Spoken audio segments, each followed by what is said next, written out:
guys like got together, and I was like, I can't. We're pretty rich. So I'm good with that. I think finals we all When I saw it, It was a good idea, but I did some. I had some fundamental mistakes. 1 and 3. Obviously, if that'd be nice, but I didn't know what to do on them. Was it? They don't seem too bad.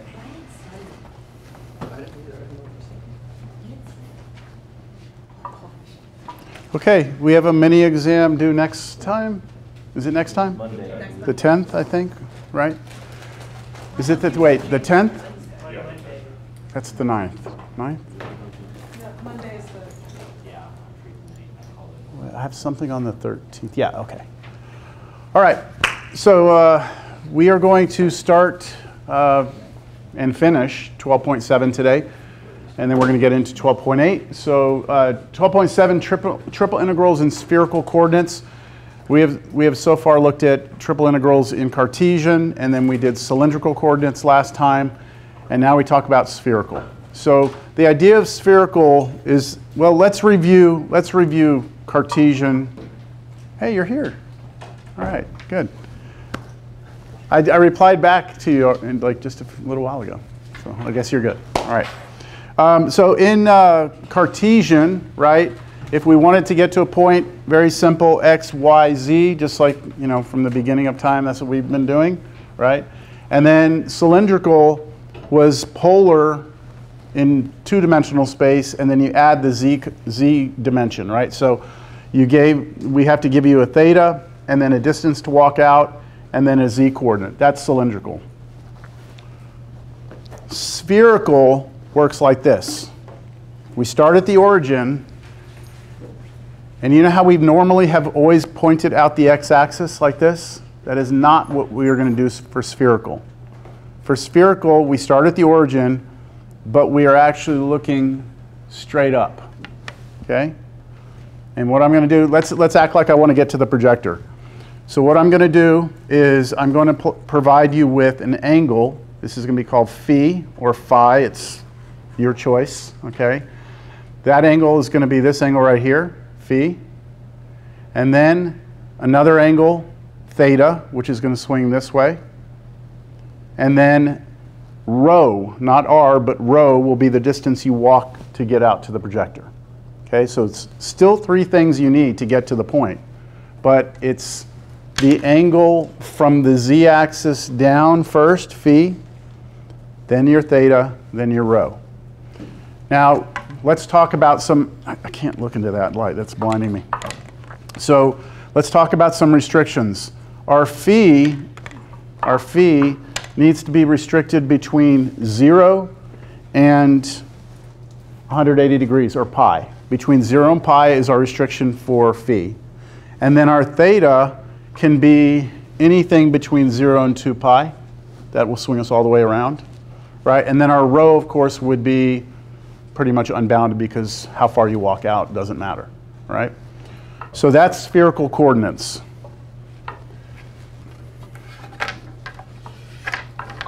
Let's look at it with the computer instead. So this has our restrictions, right? But you know how in polar or cylindrical we had to convert from Cartesian to that coordinate system, and we had, what was it for cylindrical? X was r cosine theta, y was r sine theta, right? That was our conversion. Well, for spherical, if you want to convert from Cartesian over to spherical, your x is going to be equal to, look at this conversion, it's weird, rho cosine theta sine phi, and then y equals rho sine theta sine phi, and then z is rho cosine phi. Those are your 3 conversions from Cartesian to spherical. Now, those may seem really weird, but you can prove these if you just draw a triangle starting at the origin out to some arbitrary point, x, y, z.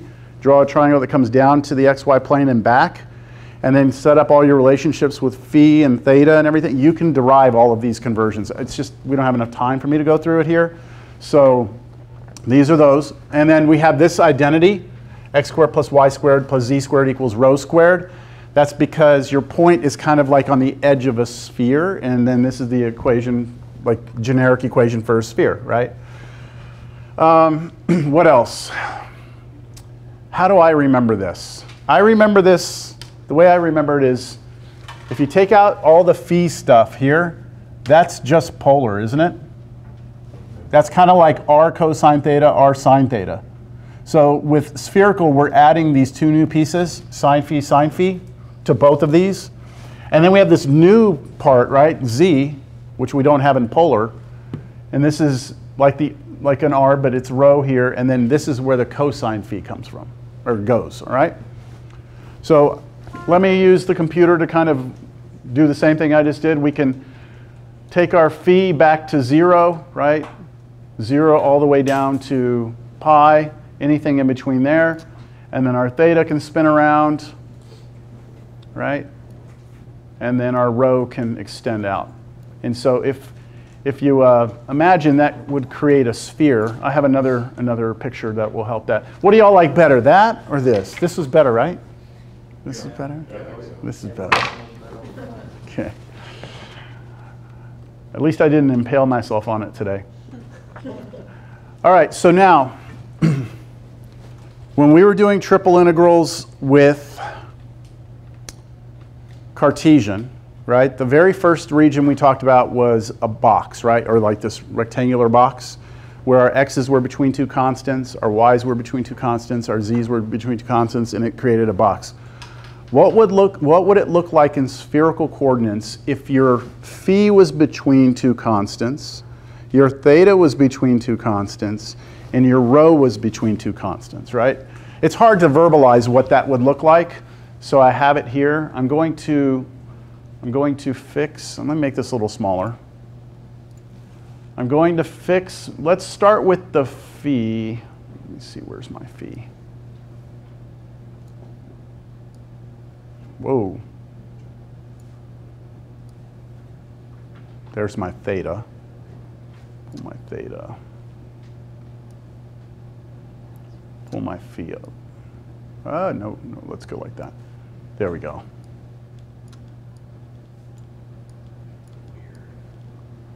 Can you all see that this is what a kind of box looks like in spherical coordinates? Your phi is between this angle and that angle. That's your phi. And then your theta is you're swinging this way. So you're swinging from this face over to this face. It's your theta restriction. And then your rho restriction is kind of the thickness of this thing. And what is that, right? It's like, how do you describe that object to somebody? Well, if we let our theta go all the way around and we let our phi go all the way down, all right, like that, then we create we create this ball that has some thickness to it, right? As we vary rho, the outer limit of rho and the inner limit of rho. So this is like a hollowed out like tennis ball, you could say, right?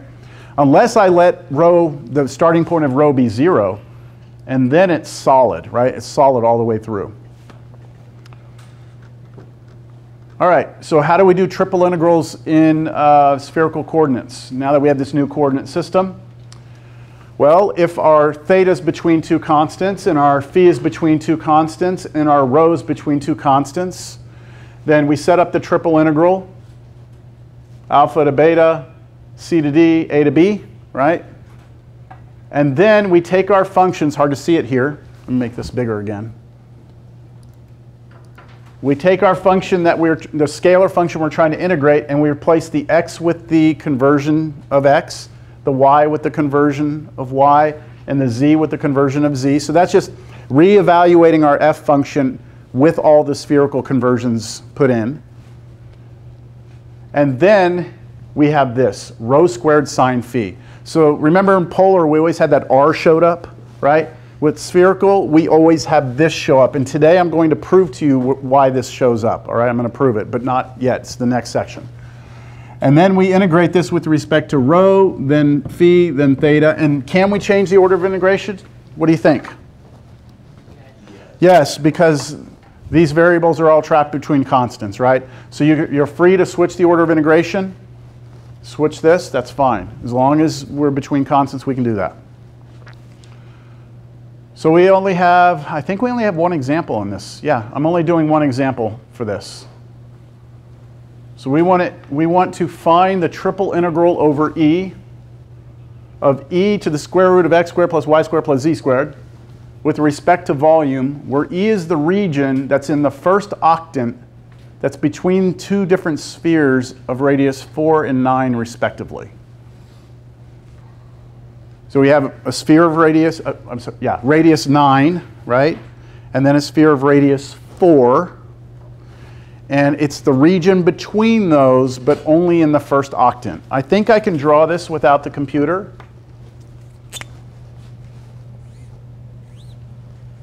Maybe. Let's let this be our x and our y and our z.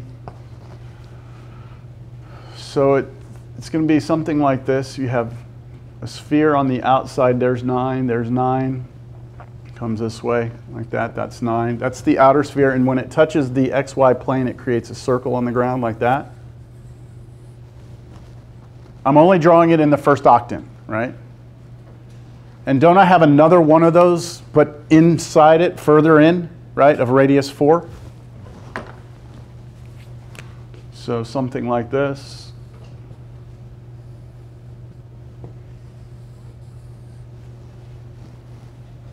The region between those.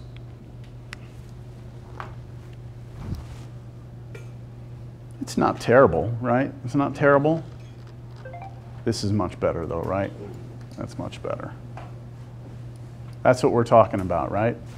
This is our region of integration, and what we want to do is evaluate that integral on that region, right? So that region is perfect for spherical coordinates, right? We would not want to do this in cylindrical. Why not cylindrical? Let's think, because we really need to understand right now why we would not want cylindrical here. So let's remember with cylindrical, what we were doing is we were thinking about the solid and we were projecting its shadow down onto the ground, and we were saying, what kind of region is it down there? Here, if I project this shadow down to the ground, right, what do I get on the ground? A wedge. What do you get if you project a shadow of that? Yeah. Everything in here, right? Everything in here. And that's a problem, because remember what we need now is we need a top surface and a bottom surface, don't we? A top and a bottom.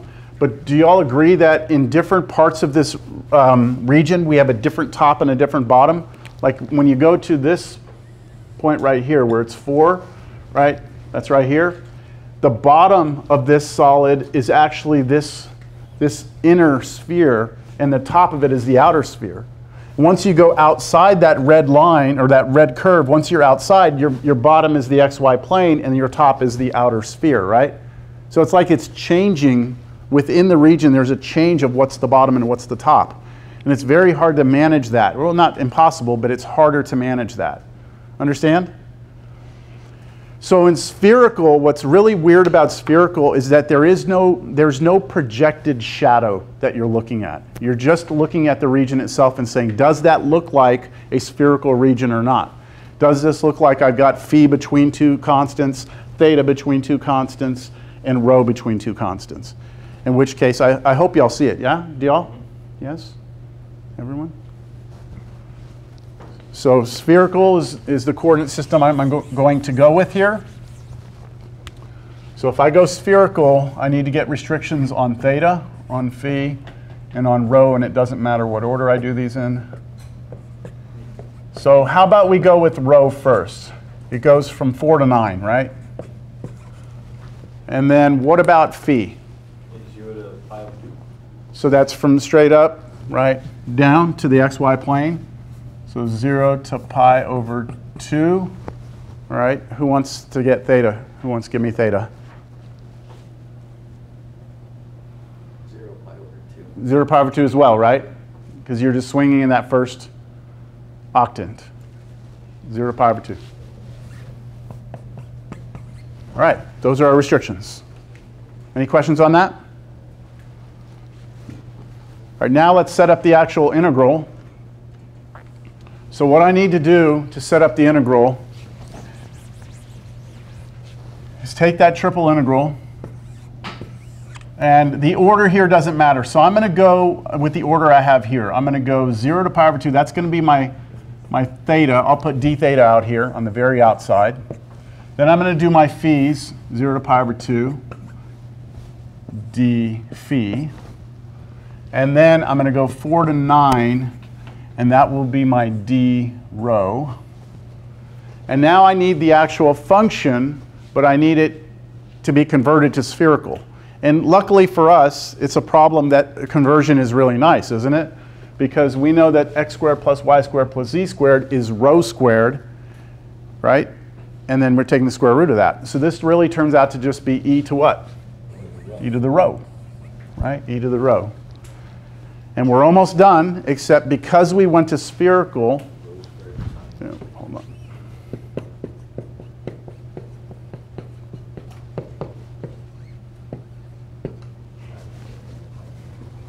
Which is rho. Right? That's what happened to the exponent on the e there.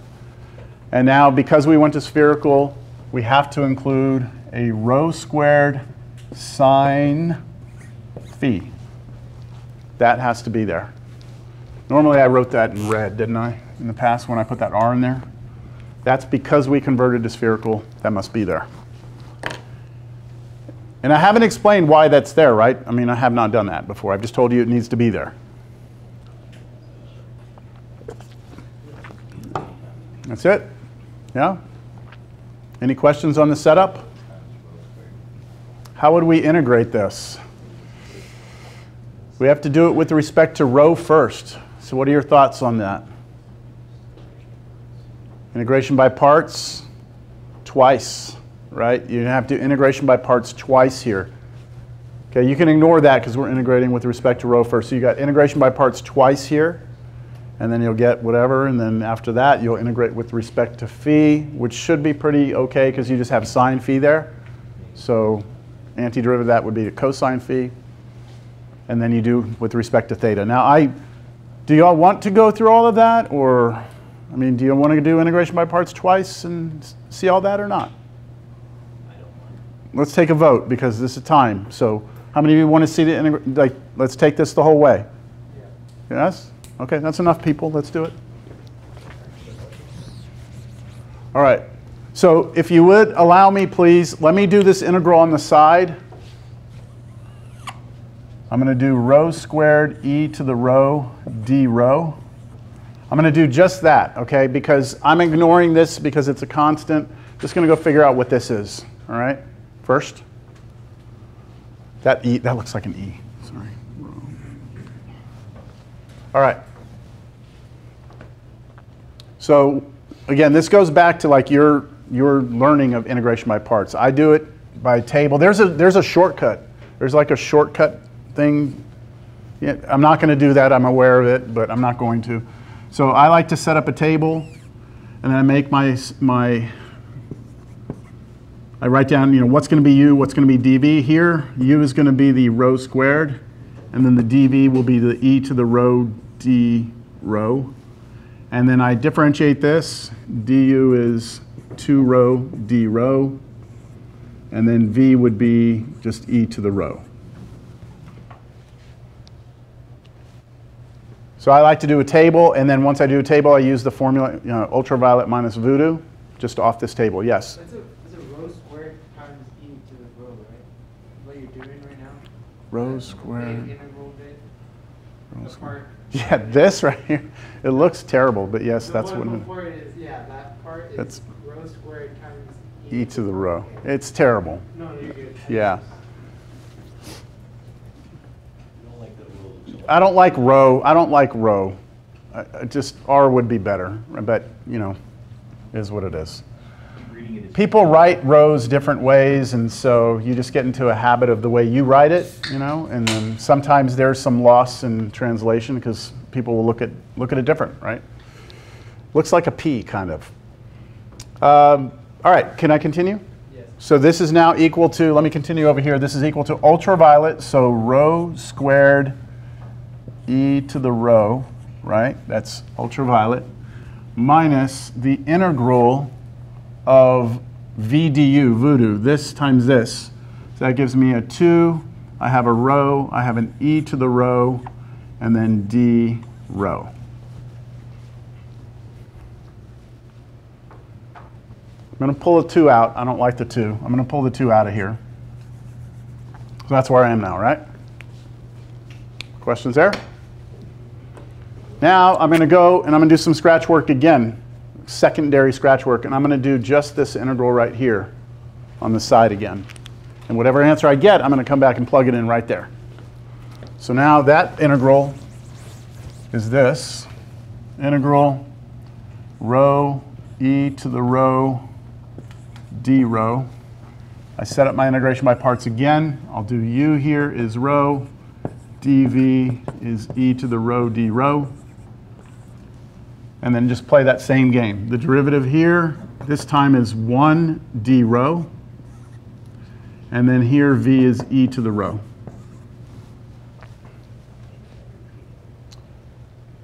So now this becomes ultraviolet. So rho times e to the rho times e to the rho. I forgot the rho times e to the rho. Really not liking my rho's today. Minus the integral voodoo, this times this, that's just e to the rho d rho. And that, any questions? That integral I can do. That's just e to the rho itself, right? So this becomes rho e to the rho minus e to the rho. That's what will be replaced right here. And then that will be the inner integral, but there will be a sine phi next to it, right? Let me put this, I'm going to put it right here. Rho squared e to the rho minus 2 times that answer, rho e to the rho minus e to the rho. I can clean that up, can't I? Just, you know, I'll distribute through. Rho squared e to the rho, and then minus 2 rho e to the rho plus 2 e to the rho. And I could factor out an e to the rho, right, if I wanted to. But I'm just going to leave it just like this. Yes?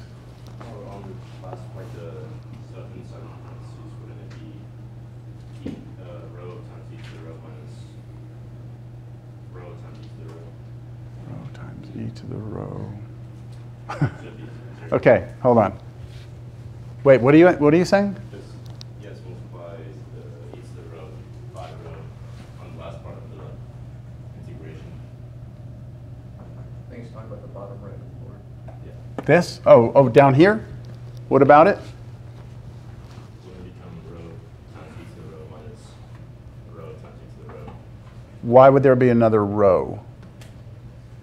This is this, right? Ultraviolet minus the integral of v du. That's this, right? What's the antiderivative of e to the x? E to the x. Oh, that's right. Are you thinking like a constant needs to come out? I bet, yeah, right? Because you're almost thinking of like rho as a constant, maybe? I don't know. Are you OK with it then? Yeah. OK. Everyone clear? Yes?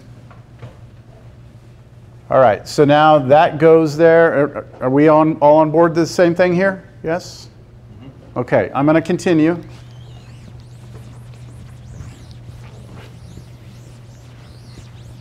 So now we have this equals, OK, integral 0 to pi over 2, integral 0 to pi over 2.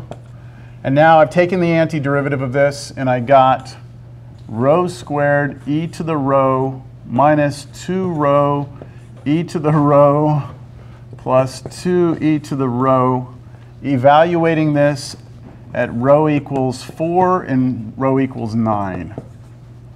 Whatever that is. Oh, I'm forgetting something here. Sine phi. Right? I had that sine phi there. Just put the sine phi way out front because we're treating it like a constant. And then d phi d theta. That all right? Plug in 9 for rho. right? Plug in 9 for rho. Do you agree you're going to get a number?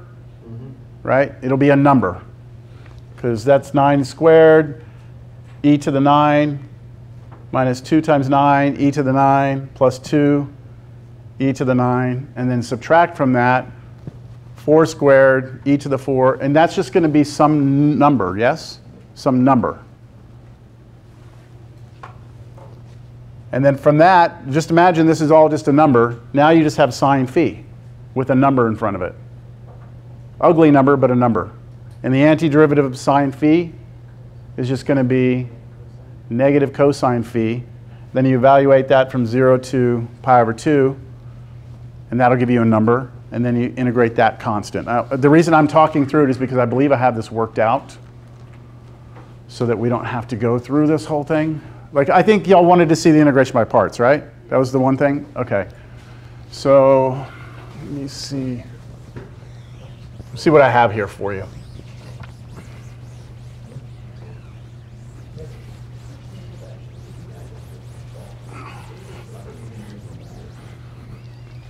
Let's see what I did here. So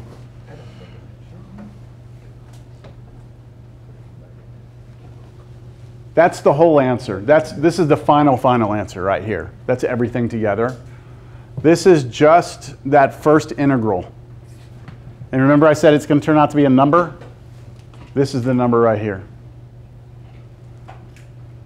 And then you have your sine phi. So the number you get is 65 e to the 9th minus 10 e to the 4th. That's your constant. And the next to that you had your sine phi. Then you integrate that, plug in pi over 2 and 0, you get this. So see, it carries, that constant just carries. And then integrate that. Yeah? Okay. The most important part of this problem is you converting it, right, from the Cartesian over to the spherical, and knowing what the restrictions are, your bounds on theta, phi, and rho. And then converting that x squared plus y squared plus z squared, converting that over to rho squared. That's it. I'm just like cylindrical, just a few problems just to make sure you know how to do this, right? We're not going to spend a week in this topic.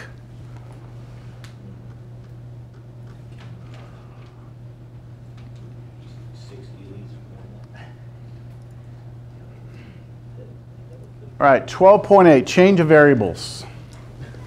So I've been debating whether or not I should go into this deeply or not. Do I go into the theory? I was talking to Mr. Roy, if y'all know who I'm talking about. We always fluctuate back and forth on how we want to approach this section.